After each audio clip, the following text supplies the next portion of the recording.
enough, notice how the number produces a physical response before you have a single conscious thought about it. That response is the first clue that something is deeply wrong with our understanding of money, because money in its current form is nothing. Welcome to the Reality Revolution. I'm your host, Brian Scott. Today, we're covering a powerful topic and idea through an activation, and that is the money simulation. If you can understand this aspect of money, then everything changes for you. You control the simulation. Pick a number. Any number. Pick a number that represents financial freedom for you. 100,000, a million, 10 million. Whatever the number is, notice what happens inside your body when you think about it. Notice the tightening, the quickening, the involuntary constriction in your chest or your stomach. Notice how the number produces a physical response before you have a single conscious thought about it. That response is the first clue that something is deeply wrong with our understanding of money, because money in its current form is nothing. It's digits on a screen. It's ink on paper. It's ones and zeros stored on servers in buildings you will never visit. The United States dollar has been backed by nothing. Zero physical commodity, zero tangible asset since 1971. And yet, the thought of it controls your nervous system. The absence of it ruins lives. The pursuit of it drives the majority of human behavior on the planet. How does nothing produce that much power? Think about this carefully. In the physical world, power comes from substance. Uranium produces power because of its atomic structure. Oil produces power because of its chemical energy. Food produces power because of its caloric content. Physical power has a physical source, but money in its current form has zero physical source. It's a number agreed upon by a network of human minds. It's a collective hallucination backed by military force and institutional trust. And that hallucination has become the single most powerful organizing force in human civilization. More powerful than religion, more powerful than government, more powerful than love, fear, or any other human emotion, because all of those forces operate within the framework that money has established. Something that has zero physical substance, that produces more behavior control than any physical force in history, is operating by rules that physics alone is unable to explain.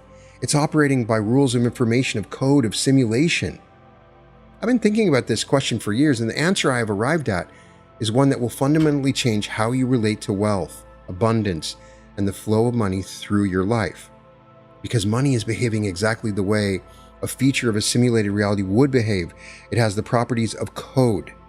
It follows the logic of a game mechanic, and once you see it that way, the rules for interacting with it change completely. Every complex civilization in human history independently invented money. Every single one. Without contact, without coordination, without any possibility of shared influence.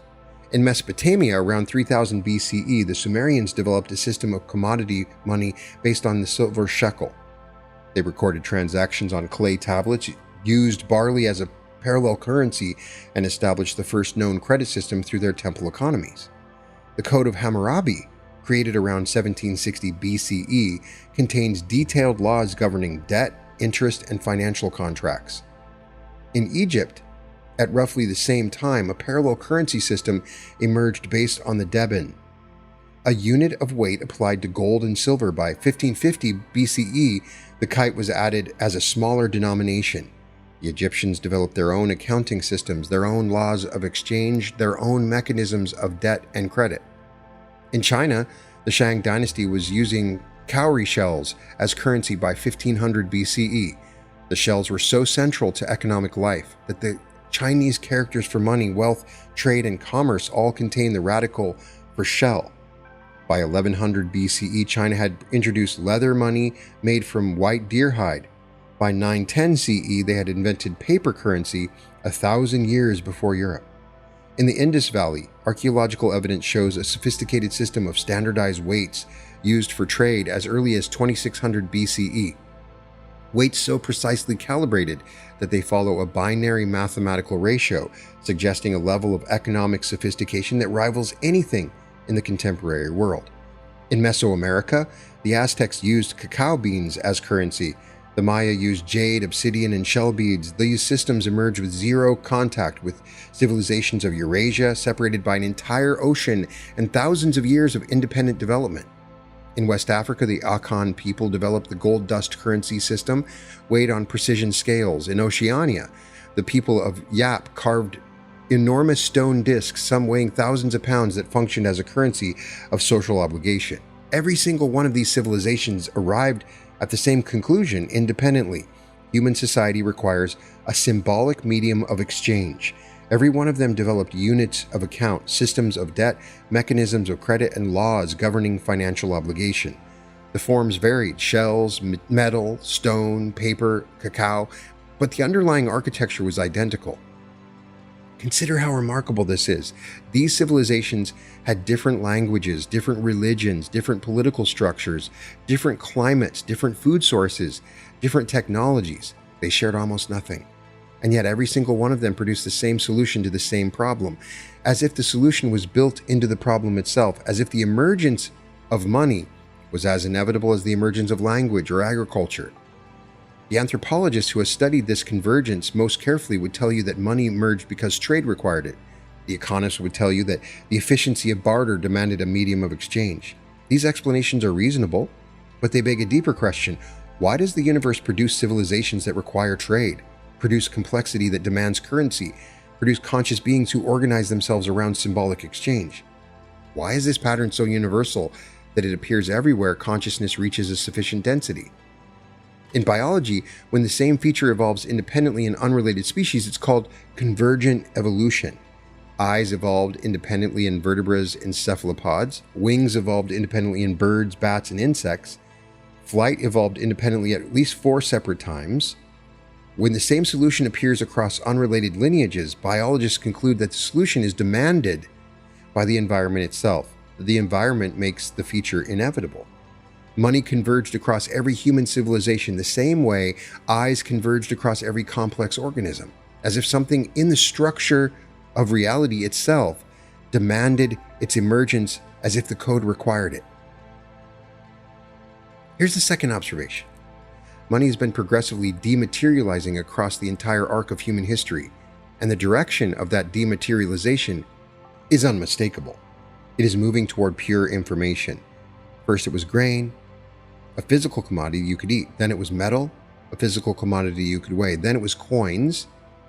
Then it was paper backed by metal. Then in 1971, Nixon severed the last link between the dollar and gold, a number backed by nothing except collective agreement. Then it became digital, numbers and databases transferred electronically, existing as magnetic charges on hard drives. And now it's becoming cryptocurrency, mathematical proofs stored on distributed ledgers, secured by algorithms existing as pure computation. 5,000 years of monetary evolution, and the trajectory is straight line, from physical substance toward pure information, from atoms towards bits, from matter to code. Here's the detail that most economists overlook. At no point during the 5,000-year trajectory did money become less powerful. The opposite occurred. The less physical money became, the more powerful it grew.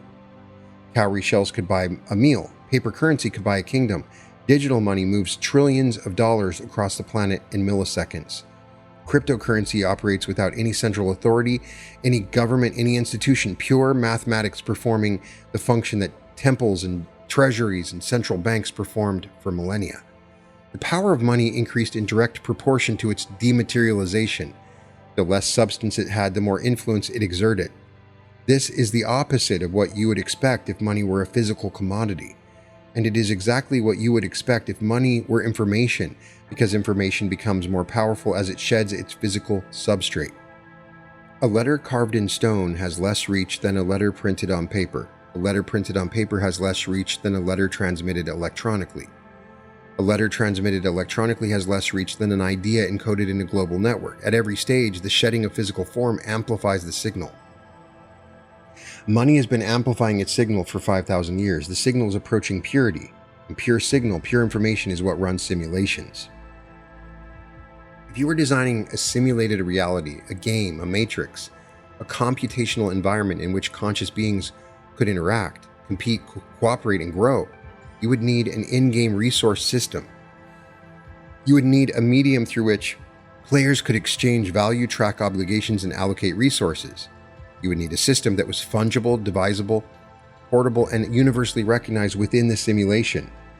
You would need money, and you would build it exactly the way money appears to have been built, as a system that starts looking physical and gradually reveals its true nature as information, as the beings within the simulation develop the capacity to perceive it accurately. The dematerialization of money across 5,000 years is the simulation revealing one of its own features. The code is showing itself. And here's where this investigation gets personal, because if money is a feature of the simulation rather than a physical substance, then the entire psychological relationship most people have with money is a bug in the system rather than a feature. And Vadim Zeland, in his extraordinary reality transurfing book, identified the precise mechanisms by which that bug operates. Zeland calls it excess potential. The concept is simple and devastating. Whenever you assign excess importance to anything, whenever you elevate something above its natural position in the energetic field of your life, you create a disturbance in the balance of the system. That disturbance activates what Zeland calls equilibrium forces, the simulation's built-in correction mechanism, which then act to restore balance by pushing the excessively important thing away from you. Think about how most people relate to money. They think about it constantly. They worry about it. They calculate it. They check their accounts with anxiety. They assign it enormous importance. And that importance is entirely disproportionate to what money actually is. Money is a unit of information within the system. It's a game mechanic. It's a resource allocation tool. It has precisely the same ontological status as a health bar in a video. But the person who lies awake at night worrying about money has elevated this game mechanic into an existential threat. They've made it mean something about their survival, their worth, their identity, their value as a human being. They've chosen to play the money game. They've created a massive excess potential around a feature of the simulation that was designed to flow, circulate, move through a system the way blood moves through a body, without obstruction, without drama. Zeland's insight is that the excess potential you create around money is the exact mechanism that blocks its flow toward you. The worry is the block, the importance is the obstruction, the fear is the dam. Why is it only 1% find true wealth? The simulation's equilibrium forces respond to excess potential by pushing money away from the person who has made it too important, because the system is always relentlessly moving towards balance. That's the way the money simulation works. And a person who has made money desperately important is out of balance. This explains something that has baffled manifestation practitioners for decades. Why does money seem to flow effortlessly to people who already have it and resist the people who need it most? The answer in Zeland's framework is that the person who already has money has dropped its importance. It's become background. It's become ordinary. They are no longer creating excess potential around it, so the equilibrium forces have nothing to correct. It's a function of the simulation to work that way. The channel is open and the resource flows. The person who desperately needs money is generating enormous excess potential every hour of every day, through worry, through calculation, through fear, through the chronic mental rehearsal of scarcity. The equilibrium forces respond by maintaining the scarcity. The system is delivering exactly what the person's energetic output is requesting, more reasons to worry about money. You've seen this principle in action in your own life. Think about a time when you genuinely stopped worrying about money, when you stepped outside of the money game, perhaps during a vacation or a period of creative absorption, or a stretch of life when you were so engaged with meaningful work that the financial calculation fell away. And then think about what happened to the flow of money during that period. In most cases, the money improved. Opportunities appear, unexpected income arrives, the resource begins moving towards you the moment you stop clenching around it. Then think about the period of intense financial anxiety, a time when you were checking your accounts daily, calculating how long your savings would last, lying awake at night, running numbers in your head. What happened to the flow during that period? In most cases, the money tightens further. Bills arrive unexpectedly, income sources dry up, the very thing you were terrified of losing begins to disappear. This is the excess potential mechanism operating in real time. You've already experienced it. You've already seen the evidence in your own life. Zealand simply named it and explained the physics of why it works. And now, by listening to my voice and the suggestions that I'm making that are embedded within this activation, you are reducing the importance of money, opening up to the flow that is natural within this simulation, which you control. Let's push the simulation framework further, because if money is a game mechanic, then it follows specific rules, and understanding those rules gives you an extraordinary advantage. In any well-designed game, resources flow to players who master the mechanics. Resources bypass players who complain about the mechanics. Resources avoid players who believe the game is rigged against them. Resources evade players who are afraid of the resource itself. Resources flow to players who understand the system, engage with it skillfully, and operate within its logic. Here's what the simulation appears to reward, based on everything I've studied. First, the simulation rewards energetic alignment. Money flows toward people whose internal state matches the state of having money. This is the Neville principle expressed in game language. The system reads your energetic output, your assumptions, your habitual emotional state, your nervous system's baseline, and delivers circumstances that match it. If your baseline is anxiety about money, the system delivers circumstances that produce anxiety about money. If your baseline is ease and sufficiency, the system delivers circumstances that confirm ease and sufficiency. Second, the simulation rewards value creation. Money in the simulation is a tracking mechanism for value exchange. It flows toward nodes in the network that produce and distribute value. The more value you create, content, products, services, experiences, solutions, art, connection, the more the tracking mechanism allocates to you. This is true in games, and it's true in the economy. Value creation is the primary unlock condition for the money resource. Notice the value creation and effort are separate variables. You can expend enormous effort creating zero value. Many people do this for decades. And you can create enormous value through a single insight, a single moment, a single creation, a single idea, a single contribution that resonates with thousands or millions of people. The simulation tracks value, the actual impact your output has on other nodes in the network. Effort without value is invisible to the resource allocation system. Value with minimal effort is rewarded generously. This explains why the struggling worker and the effortless creator can occupy such different financial realities. Despite the worker appearing to deserve more, the system is tracking a different variable than the one most people believe it tracks. Third, the simulation rewards flow over accumulation. Money is designed to move. It is a current, a circulation system. The person who allows money to flow through them, receiving, spending, investing, giving, and receiving again, stays in the flow of the system. The person who hoards, clenches, dams the flow out of fear of losing what they have creates a stagnation that the system will eventually correct with balancing forces. Generosity is a flow accelerator. Fear is a flow inhibitor. Observe the wealthiest people you know, the ones whose wealth is stable and growing rather than anxious and precarious. Watch how they handle money. They spend freely on things that align with their values. They invest without obsessive monitoring. They give generously. They make decisions quickly. There is a velocity to their financial life that resembles the velocity of a river, always moving, always replenishing, always arriving from upstream as fast as it departs downstream. The flow itself is the wealth. The accumulation is a byproduct of the flow, the result of more coming in than going out over time. But the engine is the movement, never the storage. Fourth, the simulation rewards reduced importance. This is Zealand's core principle applied directly. The less importance you assign to money, the less emotional charge it carries, the less it controls your nervous system, the less it occupies your mental bandwidth, the more freely it flows toward you. Dropping the importance of money is the single most powerful financial strategy that most people will ever encounter. It works because it eliminates the excess potential that activates the equilibrium forces that push money away.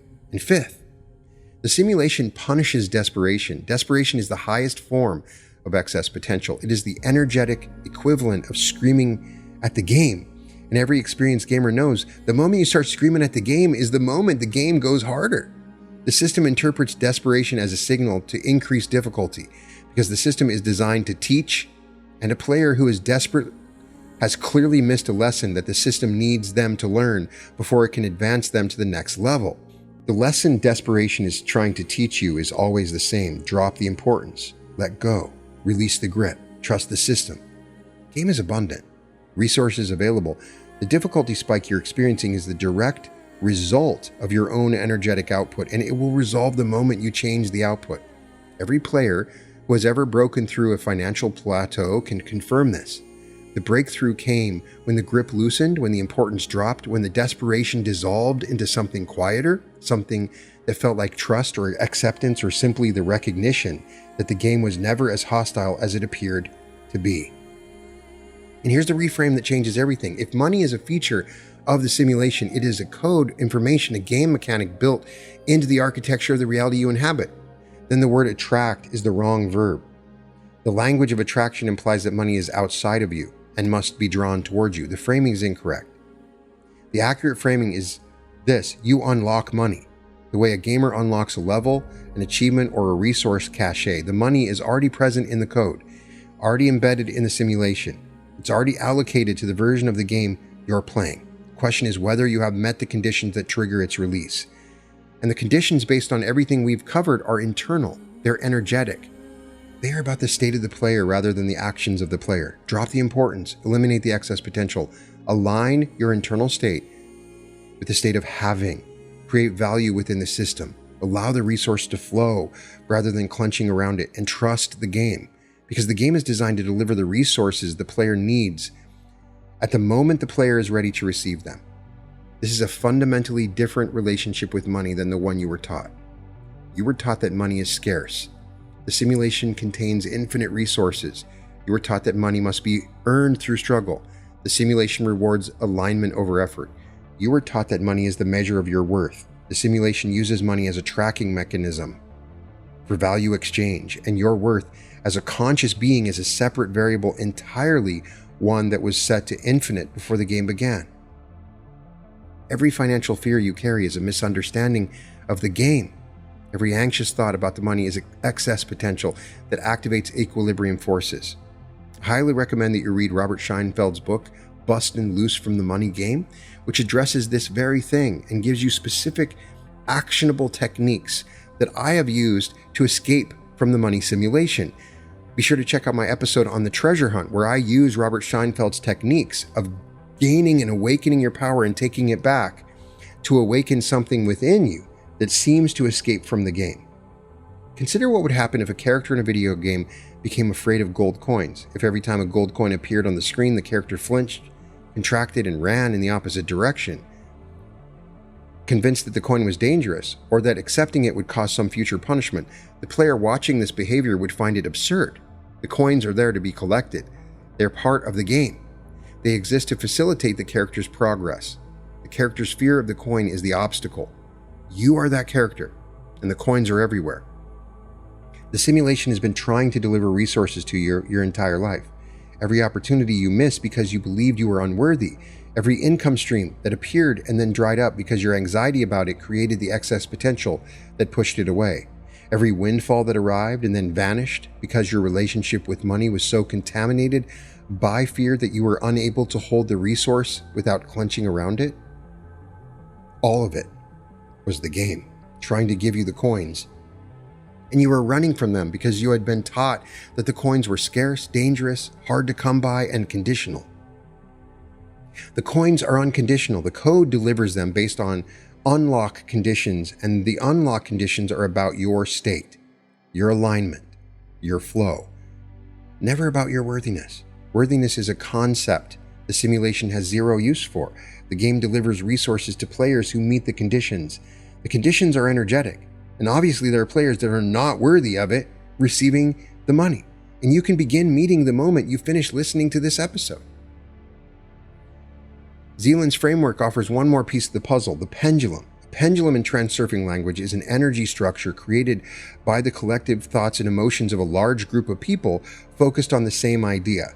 Political parties are pendulums. Religions are pendulums. Social movements are pendulums. The economy pendulum feeds on financial anxiety. Every time someone checks the stock market with fear, watches the news about inflation with dread, argues about wealth inequality with rage, or lies awake at night worrying about bills, they are feeding the pendulum. The pendulum needs this energy to survive. It needs human beings to be afraid of money, obsessed with money, because that suffering is the fuel that keeps the pendulum swinging. I've dedicated entire episodes to this. Be sure to check out the Pendulum Prosperity Code. And the pendulum has tools to maintain the flow of fuel. It uses media to broadcast financial fear for 24 hours a day. I'm sure that right now you're having the thought, oh, the economy's bad right now. Gas prices are too high. It uses social media to trigger comparison and envy. It uses advertising to create artificial needs that can only be satisfied through spending. It uses cultural narratives about hard work and earning your way to ensure that people remain in a state of chronic effort rather than a state of energetic alignment. Every one of these mechanisms is designed to maintain the excess potential that feeds the pendulum. The poverty mindset is a pendulum subscription. You're paying monthly dues in the form of your attention, fear, worry, and chronic mental rehearsal of scarcity. And the pendulum is delivering in return exactly the experience your subscription entitles you to. More scarcity, more worry, more fear, more poverty, more reasons to remain subscribed. Canceling the subscription is the most profitable decision you will ever make. And the cancellation process is simple. Drop the importance. Withdraw your energy from the poverty pendulum. Stop watching the fear broadcast. Stop rehearsing the scarcity narrative. Stop assigning existential importance to a game mechanic, and watch what happens to the flow of resources in your life when the equilibrium forces have nothing left to correct. Right now, through the suggestions I'm giving you, I'm speaking to your subconscious, and you are releasing that importance now.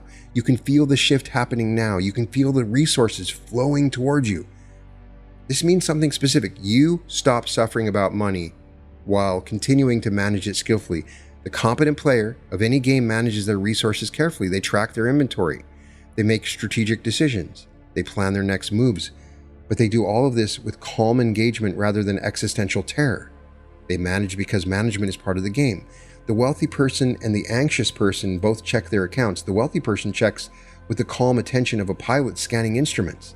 The anxious person checks with the desperate focus of a drowning person scanning for a life raft. The behavior looks identical from the outside. The energetic signature is completely different. So here's the synthesis of everything we've covered. Money is converged independently across every civilization on Earth because it is a feature of the simulation itself. Built into the code, it is a resource allocation mechanic that emerges inevitably in any sufficiently complex social system because the simulation requires it as a mechanism for value exchange. Money has been progressively dematerializing across 5,000 years because its true nature is information. The excess potential you create around money, the fear, worry, and desperate importance activates the simulation's equilibrium forces, which pushes the money away from you to restore balance. The unlock conditions for money resources are internal. They include energetic alignment, matching the state of having, value creation, contribution to the system, flow maintenance, allowing money to circulate rather than hoarding it, importance reduction, dropping the excess potential, and desperation elimination, trusting the game. And the poverty pendulum is a collective energy structure that feeds on financial anxiety and delivers scarcity in exchange for attention. Canceling your subscription to the pendulum is the single most powerful financial act available to you. When you lay all of these pieces together, the picture that emerges is strikingly consistent. It's consistent with Neville Goddard's teaching that your assumptions harden into fact, that your internal state produces your external circumstances, including your financial circumstances. It is consistent with the Transurfing framework of excess potential and equilibrium forces, consistent with the practical experience of thousands of people in this community who have noticed the correlation between their internal relationship with money and the flow of money in their lives. It's consistent with the simulation hypothesis itself, the idea taken seriously by physicists from Nick Bostrom to Neil deGrasse Tyson that the reality we inhabit may be a computational environment running on a substrate we have yet to identify. If the simulation hypothesis is correct, then every feature of reality, including money, is a feature of the program, and features of the program respond to inputs. Your internal state is the input. The resource flow is the output. Change the input, and the output changes accordingly. This is what every teacher on this channel has been saying, translated into the language of simulation theory. You are the programmer of your own experience. The code responds to your consciousness. And the money resource is one of the most clearly responsive features of the entire system. You're already rich in the code. The simulation has already allocated the resource. The wealth exists in the information field. The only thing standing between you and the unlock is the excess potential you're generating around the resource you're trying to access. Drop the importance. Trust the game. Create the value. Allow the flow. Open yourself to infinite wealth that is within you and watch the unlock occur. 5,000 years ago in a temple in Sumer, a priest pressed reed stylus into a wet clay and recorded a debt of barley. He was writing the first line of code that would run continuously for the next 5,000 years, evolving from clay coins to paper to digits to encrypted mathematical proofs. The code has been running the entire time. The system has been active since the first civilization emerged, if it emerged ever, or if it's just a part of the history of the simulation. You understand it now. You understand that money is just information, energy. You understand that importance creates blockage. The simulation rewards alignment over effort, flow over accumulation, and trust over desperation. And you understand the most important thing of all. You're already rich in the code. The wealth was allocated before you began playing. The Sumerians knew it, the Egyptians knew it, the Chinese knew it. Every civilization that ever emerged on this planet knew it. At some level, wealth is a feature of the world itself, embedded in the structure of reality. It emerges everywhere consciousness organizes itself into communities. It is as fundamental as gravity, as inevitable as language, as universal as the drive toward meaning and connection that defines what it means to be human inside this extraordinary, impossible, abundantly provisioned simulation. The only thing in the way is the importance you place on the delivery. Drop it. Let the code run. Before we go, I want to invite you to join the Reality Revolution community. You can find the link in the description at school.com/Reality Revolution. We gather for weekly group coaching sessions. You can find exclusive content, audiobooks, and meditations only available in this group, and a great, amazing group of people that work together to help manifest their intentions. You can find all episodes of The Reality Revolution at therealityrevolution.com. Be sure to check out the website. You can find up-to-date information about events that I have going on. We have an event in Anaheim on July 24th through the 26th. I hope to see you there. You can find the link in the description. I'm sending all my love, all my light to everyone listening, and welcome to the Reality Revolution.